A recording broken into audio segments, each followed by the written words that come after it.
गोकुळ दूध संघाच्या आगामी निवडणुकीच्या पार्श्वभूमीवर माजी आमदार राजूबाबा आवळे यांनी कुंभोज हिंगणगाव तसेच परिसरातील गावांमध्ये दौरा करून दूध उत्पादक शेतकरी व मतदारांच्या भेटी घेतल्यात। यावेळी त्यांनी गोकुळ दूध संघाच्या विकासासाठी आणि दूध उत्पादकांच्या हितासाठी माजी मंत्री आमदार सदेश पाटील यांच्या सहकार्याने संघाने राबवलेल्या विविध योजनांची माहिती देत मतदारांशी संवाद साधला। दौऱ्यादरम्यान राजूबाबा आवळे यांनी गावोगावी जाऊन शेतकरी, दूध संकलन संस्था पदाधिकारी आणि कार्यकर्त्यांशी चर्चा केली।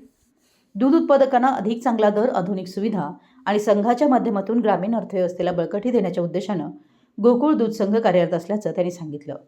यावेळी उपस्थित मतदारांनीही आपल्या अडचणी व अपेक्षा सांगितल्या। यावर सकारात्मक भूमिका घेत संघाच्या माध्यमातून शेतकरी हिताच्या प्रश्नांना प्राधान्य दिलं जाईल असं आश्वासन आवळे यांनी दिलं। दौऱ्याला स्थानिक पदाधिकारी, कार्यकर्ते, दूध उत्पादक, शेतकरी आणि ग्रामस्थांचा उत्स्फूर्त प्रतिसाद लाभला। आगामी निवडणुकीत गोकुळ दूध संघाच्या पॅनलला भरघोस पाठिंबा देण्याचं आवाहनही यावेळी करण्यात आलं।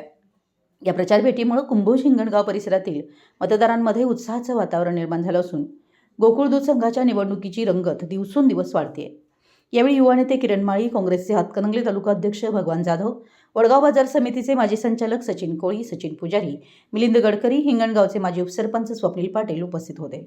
मराठी न्यूजसाठी हातकणंगलेहून विनोद शिंगे।